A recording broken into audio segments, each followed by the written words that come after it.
Good morning dear students, आपका welcome है श्रीमती मोहरी देवी थापड़े कन्या महाविद्यालय के इस यूट्यूब चैनल पे। आज हम स्टार्ट करेंगे क्लोनिंग वेक्टर्स। क्लोनिंग वेक्टर्स कि क्लोनिंग वेक्टर्स क्या होते हैं। ठीक है, पिछली बार हमने पढ़ा था रेस्ट्रिक्शन एंडोन्यूक्लियेज और प्रीवियस क्लासेस में हमने पढ़ा था रेस्ट्रिक्शन एंडोन्यूक्लियेज। हम टूल एंड टेक्निक की बात कर रहे हैं रिकॉम्बिनेंट डीएनए टेक्नोलॉजी की, जो आपकी यूनिट 3 है। तो हमने रेस्ट्रिक्शन एंडोन्यूक्लियेज के बारे में पढ़ा, कुछ एंड मॉडिफिकेशन एंजाइम्स पढ़े। आज हम बात करेंगे क्लोनिंग वेक्टर्स कि क्लोनिंग वेक्टर्स क्या होते हैं। तो क्लोनिंग वेक्टर्स क्या होते हैं, is a DNA molecule. Cloning vector को हम क्या बोलेंगे, डीएनए मॉलिक्यूल या genetic segments that carry foreign DNA या टारगेट डीएनए। ठीक है, या तो फॉरेन डीएनए को भाई जो क्लोनिंग वेक्टर होगा वो क्या करेगा। जब मैंने रिकॉम्बिनेंट डीएनए मॉलिक्यूल का फॉर्मेशन बताया था तब हमने टारगेट डीएनए लिया था, साइड में क्या लिया था, क्लोनिंग वेक्टर लिया था। उनको हमने क्या किया था, रेस्ट्रिक्शन एंडोन्यूक्लियस से क्या किया था, कट किया था। तो वेक्टर क्या कर रहा था, कैरी कर रहा था किसको, उस टारगेट जीन को। तो मैं क्या बोल रहा था उस टाइम कि वेक्टर किसका काम कर रहा था, एज ए ट्रांसपोर्टिंग व्हीकल का काम। तो वेक्टर किसका काम करता है, as a vehicle, transporting vehicle का काम कर रहा था कौन, वेक्टर। तो वेक्टर क्या होता है, इज ए डीएनए मॉलिक्यूल, इसको हम जेनेटिक सेगमेंट भी बोलते हैं, जो कैरी करता है किसको, फॉरेन डीएनए को, जो कैरी करता है किसको, फॉरेन डीएनए को। ठीक है, और वो फॉरेन डीएनए को क्यों कैरी करता है, for the purpose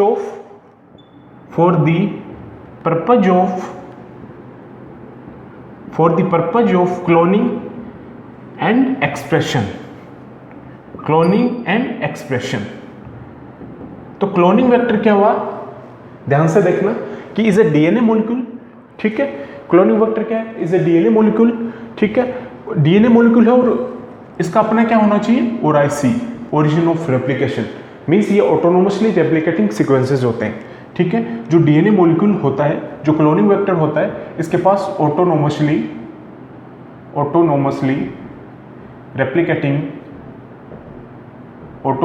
replicating sequences वो प्रेजेंट होने चाहिए। ठीक है, तो क्लोनिंग वेक्टर क्या बोलोगे, इज ए डीएनए मॉलिक्यूल, और वो क्या होता है, जेनेटिक सेगमेंट होता है। ठीक है, और वो कैरी करता है किसको, फॉरेन डीएनए को या टारगेट डीएनए को, या कोई भी डीएनए जिसको हमें क्या कराना है, क्लोन कराना है, उसको क्या करता है, वो कैरी करता है for the purpose of cloning और एक्सप्रेशन। ठीक है, for the purpose of cloning and expression. आया आपको समझ में कि क्लोनिंग वेक्टर जो क्या होगा, जो कैरी करेगा किसको, फॉरेन डीएनए को। ठीक है, क्लोनिंग वेक्टर क्या करेगा, कैरी करेगा फॉरेन डीएनए, टारगेट डीएनए को, for the purpose of cloning और एक्सप्रेशन। ठीक है, उस टारगेट डीएनए की क्या कराएगा क्लोनिंग वेक्टर, उसकी क्लोनिंग कराएगा और एक्सप्रेशन मींस क्या होगा कि वो जो डीएनए है वो होस्ट में जाके, किसी भी होस्ट में जाके जब हम ट्रांसफॉर्मेशन करते हैं, जब हम ट्रांसफॉर्म करते हैं किसी भी होस्ट सेल में, तो वो उस होस्ट सेल में जाके क्या होगा, एक्सप्रेस होगा। एक्सप्रेस मींस क्या होगा कि वो वहां पे ट्रांसक्रिप्शन भी करेगा, मींस वो वहां पे आरएनए का फॉर्मेशन भी करेगा और वो वहां पे क्या बनाएगा, प्रोटीन भी बनाएगा। तो एक्सप्रेशन का मतलब क्या है कि वो वहां पे होस्ट सेल में क्या बनाएगा, आरएनए भी बनाएगा और वो प्रोटीन भी बनाएगा। मींस होस्ट सेल में वहां पे ट्रांसक्रिप्शन भी होगा और ट्रांसलेशन भी होगा। मींस वो वहां जाके क्या करेगा, एक्सप्रेस होगा। ठीक है, तो cloning vector act as a transporting vehicle, कि ये ट्रांसपोर्टिंग व्हीकल का क्या करता है, काम करता है। ठीक है, बोल सकता हूं मैं कि क्लोनिंग वेक्टर एज ए क्या होता है, ट्रांसपोर्टिंग व्हीकल। ट्रांसपोर्टिंग व्हीकल का मतलब ये क्या है कि जो क्लोनिंग वेक्टर है वो टारगेट डीएनए या फॉरेन डीएनए मॉलिक्यूल को क्या करता है, वो कैरी करता है। ठीक है, for the purpose of cloning and expression. ठीक है, for the purpose of cloning और एक्सप्रेशन। ठीक है, एक्सप्रेशन का मतलब क्या है कि वो वहां होस्ट सेल में जाके क्या करेगा, ट्रांसक्रिप्शन भी करेगा और क्या करेगा, वो प्रोटीन का फॉर्मेशन भी करेगा। ठीक है, अब जो तो मैं बोल सकता हूं कि क्लोनिंग वेक्टर को हम 2 टाइप्स में डिवाइड करते हैं। और 2 टाइप्स कौन सा हो गया, एक तो हम क्या कराते हैं, क्लोनिंग, और एक हम क्या कराते हैं, उस वेक्टर से एक्सप्रेस। ठीक है, वो टारगेट जीन वहां जाके क्या होगा, एक्सप्रेस होगा। ठीक है, तो क्लोनिंग वेक्टर 2 टाइप का हो गया। तो वेक्टर, ठीक है, तो वेक्टर क्या हो गया, टू टाइप्स का हो गया, ठीक है। एक हो गया क्लोनिंग वेक्टर,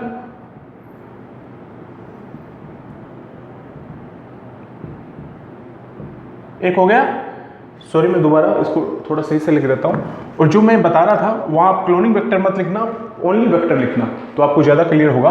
वेक्टर, ठीक है। तो वेक्टर मैंने क्या बताया, इज ए डीएनए सेगमेंट या फिर ये जेनेटिक सेगमेंट होता है, ठीक है, जो कैरी करता है किसी भी फॉरेन डीएनए मॉलिक्यूल को या टारगेट डीएनए मॉलिक्यूल को for the purpose of cloning और एक्सप्रेशन। या तो वो क्लोन कराएगा या फिर वो वहां पे क्या कराएगा, वहां जाके एक्सप्रेस होगा। तो एज ए ट्रांसपोर्टिंग व्हीकल का क्या करेगा, ये काम करेगा, ठीक है। अब जो वेक्टर होता है इसको हम कौन से दो पर्पज के लिए यूज कर रहे हैं, एक तो क्लोनिंग के लिए और एक एक्सप्रेशन के लिए। तो मैं इसको बोल सकता हूं, इसको हम टू टाइप्स में डिवाइड कर सकते हैं, क्लोनिंग वेक्टर और एक्सप्रेशन वेक्टर, क्लोनिंग वेक्टर और एक्सप्रेशन वेक्टर, ठीक है। तो वेक्टर की हमने क्या देखी डेफिनेशन, कि इज ए डीएनए मॉलिक्यूल या जेनेटिक सेगमेंट, ठीक है, जो एज ए ट्रांसपोर्टिंग व्हीकल की तरह वेक्टर क्या करता है, काम करता है। व्हीकल का मतलब यहाँ पे क्या है कि वेक्टर कैरी करता है किसको, टारगेट जीन को, ठीक है। वेक्टर किसको कैरी करता है, टारगेट जीन को for the cloning and expression purpose के लिए, ठीक है। उस टारगेट जीन की वेक्टर क्या कराता है, क्लोनिंग भी कराएगा और उसका क्या कराएगा, एक्सप्रेशन भी कराएगा। और इसके पास क्या होता है, ऑटोनोमसली रेप्लिकेटिंग डीएनए सीक्वेंस, ठीक है। तो वेक्टर जो होगा वो एक क्लोनिंग वेक्टर होगा और एक क्या होगा, एक्सप्रेशन वेक्टर होगा, क्योंकि वेक्टर को हम दो पर्पज के लिए यूज करते हैं, क्लोनिंग के लिए और एक एक्सप्रेशन के लिए। तो मैं इसको बोल सकता हूं क्लोनिंग वेक्टर और एक्सप्रेशन वेक्टर, ठीक है। तो वेक्टर यहाँ पे क्या हो गया, टू टाइप्स का, एक क्लोनिंग वेक्टर हो गया और एक क्या हो गया, एक्सप्रेशन वेक्टर, ठीक है। क्लोनिंग वेक्टर को हम किसके लिए यूज करेंगे, are use to clone foreign DNA. ये फॉरेन डीएनए को क्या करेगा, क्लोन कराएगा, ठीक है। तो क्लोनिंग वेक्टर क्या हो गया, are use to clone foreign DNA, ठीक है। तो क्लोनिंग वेक्टर का काम क्या रहेगा कि वो फॉरेन डीएनए जो टारगेट जो जीन होगा उसको क्या कराएगा, वो क्लोनिंग कराएगा उसकी, तो उसको हम क्या बोलेंगे, क्लोनिंग वेक्टर, ठीक है। तो एक्सप्रेशन वेक्टर का यहां पे क्या है, एक्सप्रेशन वेक्टर क्या होगा, तो जो भी फॉरेन डीएनए होगा, जो भी टारगेट यहां पे जीन होगा, foreign DNA can be transcribed, foreign DNA can be transcribed and translated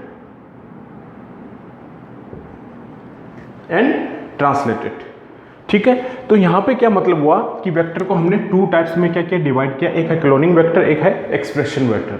तो क्लोनिंग वेक्टर का मतलब क्या है कि हम कोई भी फॉरेन डीएनए, कोई भी टारगेट डीएनए होगा, उसको हम क्या कराएंगे, किसके लिए यूज लेंगे, क्लोनिंग के लिए, तो उसको हम क्या बोलेंगे, क्लोनिंग वेक्टर, क्योंकि are use to clone foreign DNA. Cloning vector का मतलब क्या है कि वो फॉरेन डीएनए को क्या करा रहा है, क्लोन करा रहा है। तो एक्सप्रेशन वेक्टर का मतलब क्या है कि वो फॉरेन डीएनए वहां पे क्या होगा, एक्सप्रेस होगा, एक्सप्रेस होगा तो वहां उसका क्या होगा, ट्रांसक्रिप्शन भी होगा, ट्रांसक्रिप्शन होगा तो क्या होगा, आरएनए बनेगा, और वो वहां पे क्या होगा, ट्रांसलेटेड भी होगा, ट्रांसलेशन होगा तो वहां पे क्या बनेगा, प्रोटीन बनेगा। मींस वो क्या होगा, एक्सप्रेस होगा, और वो किस फॉर्म में होगा, प्रोटीन के फॉर्म में। किस फॉर्म में होगा, प्रोटीन के फॉर्म में, ठीक है। तो वेक्टर यहाँ पे कितने टाइप्स के हो गए, टू टाइप्स के, क्लोनिंग वेक्टर और एक्सप्रेशन वेक्टर, ठीक है। क्लोनिंग वेक्टर मींस क्या है कि वो टारगेट जो जीन होगा, टारगेट डीएनए होगा, उसको क्या कराएगा, वो क्लोन कराएगा। और एक्सप्रेशन का मतलब क्या है कि वो उस जीन को क्या कराएगा, एक्सप्रेस कराएगा। मींस प्रोटीन का क्या होगा, वहां पे फॉर्मेशन होगा, उसका ट्रांसक्रिप्शन भी होगा, वहां पे उसका ट्रांसलेशन भी होगा, ठीक है। तो हम प्लाज्मिड को भी एज ए वेक्टर हम क्या कर सकते हैं, यूज कर सकते हैं, ठीक है। प्लाज्मिड जो होगा उसको भी हम, जो प्लाज्मिड होगा उसको भी हम एज ए वेक्टर क्या कर सकते हैं, यूज कर सकते हैं। एज ए वेक्टर प्लाज्मिड को भी हम क्या कर सकते हैं, वेक्टर के तौर पे यूज कर सकते हैं, यूज एज ए वेक्टर। जो प्लाज्मिड होगा इसको भी हम वेक्टर के तौर पे क्या कर सकते हैं, यूज कर सकते हैं, ठीक है। अब वेक्टर की जो प्रॉपर्टी, जो कैरेक्टरिस्टिक्स होते हैं वेक्टर के, वो क्या क्या होते हैं। नंबर एक, इसमें कौन कौन से कैरेक्टरिस्टिक होते हैं। सबसे पहला कैरेक्टर होता है ability to replicate in host cell, ठीक है। वेक्टर की एबिलिटी क्या होगी, एबिलिटी टू रेप्लिकेट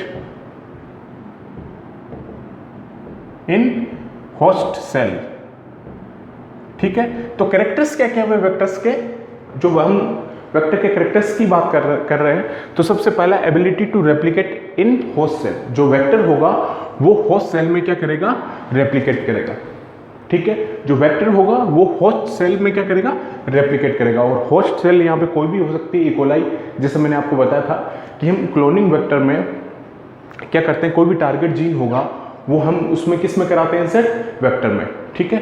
जैसे ही वो वेक्टर में इंसर्ट हो गया तो हमारे पास क्या बन जाता है, रिकॉम्बिनेंट डीएनए मॉलिक्यूल, और उसको हम किसी होस्ट सेल में क्या करते हैं, ट्रांसफर करते हैं, ठीक है। अब जैसे इसको ट्रांसफॉर्म करते हैं, ट्रांसफॉर्मेशन उस प्रोसेस को बोलते हैं, तो वहाँ जाके क्या करेगा, अपने कॉपी नंबर को क्या करेगा, इंक्रीज करेगा। मीन्स वो क्या करेगा, रेप्लिकेट करेगा उस होस्ट सेल में जाके। तो मैं बोल सकता हूँ ability to replicate in host cell. Clear students, कि कोई भी टारगेट डीएनए है वो एक क्या होगा हमारे पास, वेक्टर, उस टारगेट डीएनए और उस वेक्टर को हम रेस्ट्रिक्शन एंडोन्यूक्लियस से क्या करते हैं, कट करते हैं, और उस वेक्टर, वो वेक्टर होगा वो उस टारगेट डीएनए को क्या करेगा, कैरी करेगा। तो हमारे पास क्या बन गया, रिकॉम्बिनेंट डीएनए मॉलिक्यूल। और वो रिकॉम्बिनेंट डीएनए मॉलिक्यूल, भाई ये हमारे पास टारगेट जीन है, ये हमारे पास क्या क्लोनिंग वेक्टर है, ठीक है। अब इस टारगेट जीन को भी मैंने रेस्ट्रिक्शन एंडोन्यूक्लियस से कट किया, और इस वेक्टर को भी मैंने रेस्ट्रिक्शन एंडोन्यूक्लियस से क्या किया, कट किया। तो अब ये जीन, ये मान लो हमने कट किया, ये जीन को हमने क्या डाल दिया इस वेक्टर में, तो ये क्या बन गया हमारे पास, रिकॉम्बिनेंट डीएनए मॉलिक्यूल। और इसको हमने होस्ट सेल में क्या कर दिया, इस रिकॉम्बिनेंट डीएनए मॉलिक्यूल को हमने होस्ट सेल में क्या कर दिया, ट्रांसफर कर दिया। उसको हम क्या बोल लेते हैं, ट्रांसफॉर्मेशन, ठीक है। अब जैसे ही होस्ट सेल में इसको ट्रांसफर कर दिया, तो ये जो डीएनए मॉलिक्यूल होगा ये वहां जाके क्या करेगा, मल्टीप्लाई करेगा, वहां जाके रेप्लिकेट करेगा, वहां जाके प्रोपागेशन करेगा, मतलब बहुत सारी कॉपीज बन जाएगी उसकी, क्या बन जाएगी, वहां पे बहुत सारी कॉपीज बन जाएगी, ठीक है। तो वहां वो रेप्लिकेट करेगा। तो ability to replicate in host cell, ठीक है। तो वेक्टर की प्रॉपर्टीज क्या होगी कि वो रेप्लिकेट करेगा कहां पे, होस्ट सेल में। कहां रेप्लिकेट करेगा वो, होस्ट सेल में, ठीक है। तो जो टारगेट डीएनए होगा वो उसको कैरी करेगा कौन, वेक्टर, ठीक है। और वो वेक्टर किसी भी होस्ट सेल में जाके क्या करेगा, वहां पे वो रेप्लिकेट करेगा, ठीक है। किसी भी होस्ट सेल में जाके वो क्या करेगा, रेप्लिकेट करेगा। अब सेकंड क्या होगा, सेकंड जो कैरेक्टर है वो क्या होगा, इसके पास यूनिक रेस्ट्रिक्शन साइट्स होगी, यूनिक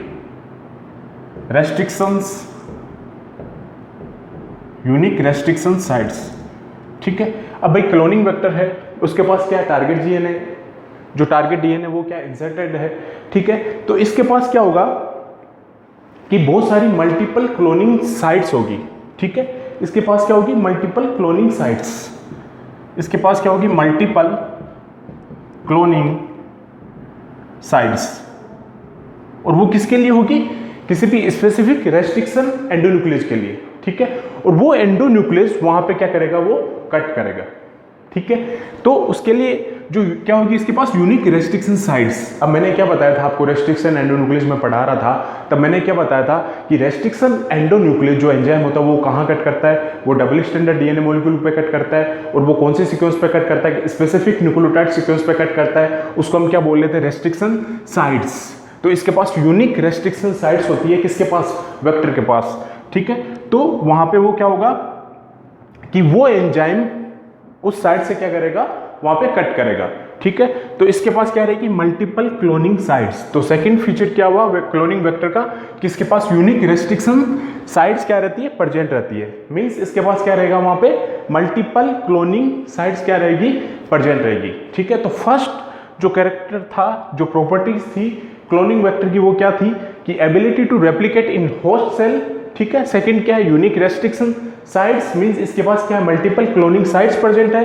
थर्ड क्या है, इसके पास जेनेटिक मार्कर्स प्रेजेंट होते हैं वेक्टर के पास, क्लोनिंग वेक्टर के पास, ठीक है। तो जेनेटिक मार्कर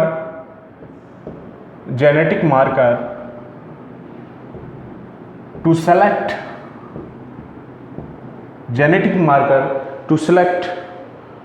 for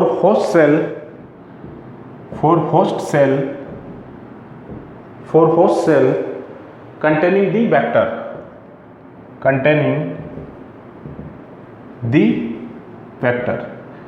तो ये जो क्लोनिंग वेक्टर होता है, इसका थर्ड प्रॉपर्टीज क्या होती है कि उसके पास क्या रहते हैं, जेनेटिक मार्कर प्रेजेंट होते हैं, ठीक है। तो जेनेटिक मार्कर के बाद ये क्या करते हैं, जेनेटिक मार्कर बेसिकली क्या हुआ, एक जीन हुआ, ठीक है। जेनेटिक मार्कर बेसिकली क्या होंगे, एक जीन होंगे। वो क्या करता है, वो अलाउ करता है सिलेक्शन के लिए, हम क्या करते हैं, जेनेटिक मार्कर को यूज करते हैं, ठीक है। जो जेनेटिक मार्कर होता है वो क्या होता है, बेसिकली एक जीन होता है, ठीक है, उसको हम अलाउ करते हैं किसी भी जीन के सिलेक्शन के लिए, ठीक है। सिलेक्शन के लिए हम यूज करते हैं किसको, जेनेटिक मार्कर को, ठीक है। जैसे हमें मान लो एक हमारे पास ट्रांसफॉर्म सेल है, एक हमारे पास नॉन ट्रांसफॉर्म सेल है, तो हमें सेलेक्ट करनी है क्या, ट्रांसफॉर्म सेल, ठीक है। तो जेनेटिक मार्कर इसमें क्या करेगा, हेल्प करेगा, उस ट्रांसफॉर्म सेल को नॉन ट्रांसफॉर्म सेल से क्या करेगा, वो अलग करेगा, ठीक है। उस ट्रांसफॉर्म सेल को वो नॉन ट्रांसफॉर्म सेल से क्या करेगा, अलग करेगा। तो जेनेटिक मार्कर उसमें हेल्प करेगा। और मान लो रिकॉम्बिनेंट डीएनए मॉलिक्यूल को नॉन रिकॉम्बिनेंट डीएनए मॉलिक्यूल से हमें क्या करना है, आइडेंटिफाई करना है, तो भी जेनेटिक मार्कर क्या करेगा, अलाउ करेगा। मींस जेनेटिक मार्कर को हम यूज करते हैं सिलेक्शन के लिए, कोई भी जीन के सिलेक्शन के लिए। हम नॉन ट्रांसफॉर्म सेल से ट्रांसफॉर्म सेल को क्या कर सकते हैं, सिलेक्ट कर सकते हैं। हम नॉन रिकॉम्बिनेंट सेल से हम रिकॉम्बिनेंट सेल को क्या कर सकते हैं, सेलेक्ट कर सकते हैं। तो जेनेटिक मार्कर क्या होता है, बेसिकली एक जीन होता है जो किसके लिए यूज होता है, सिलेक्शन के लिए, ठीक है। हम नॉन ट्रांसफॉर्म सेल को भी अलग कर सकते हैं, हम ट्रांसफॉर्म सेल को अलग कर सकते हैं नॉन ट्रांसफॉर्म से, और हम नॉन रिकॉम्बिनेंट को या रिकॉम्बिनेंट को हम अलग कर सकते हैं किसे, रिकॉम्बिनेंट से। तो 3 कैरेक्टर्स हुए किसके, क्लोनिंग वेक्टर के। पहला कौन सा था, ability to replicate in host cell, वो होस्ट सेल में जाके क्या करेगा, रेप्लिकेट करेगा। सेकंड, उसके पास क्या होगी, unique restriction sites, miss multiple cloning sites रहेगी। थर्ड, उसके पास क्या रहेंगे, जेनेटिक मार्कर्स रहेंगे। तो ये आज बेसिक था इसका वेक्टर्स का। तो वेक्टर्स क्या हुए, डीएनए सेगमेंट हुए जिसके पास ऑटोनोमसली रेप्लिकेटेड डीएनए सीक्वेंस है, वो एज ए ट्रांसपोर्टिंग व्हीकल का काम करेगा, और वो कैरी करता है किसी भी फॉरेन डीएनए को for the purpose of cloning and expression के लिए। अब या तो वो टारगेट जीन को क्लोन कराएगा या फिर उसको वो क्या कराएगा, एक्सप्रेस कराएगा, ठीक है। मीन्स उसका ट्रांसक्रिप्शन भी होगा वहाँ पे और उसका ट्रांसलेशन भी होगा। Thank you.